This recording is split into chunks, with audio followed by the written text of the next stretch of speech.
Hello friends, my name is Devam Shah.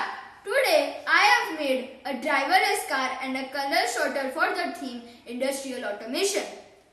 The components that I have used in the driverless car are a EV3 brick, 2 large motors, 1 ultrasonic sensor and 1 color sensor.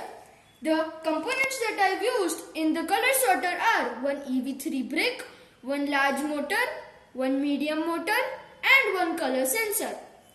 Let me tell you how it works.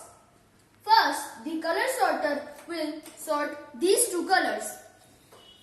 The sorted colors will be placed in the driverless car. This driverless car will take around doing a line follow until it detects the object. It will drop these blocks into the unloading area.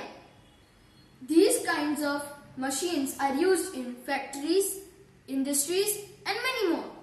Let me show you a demo.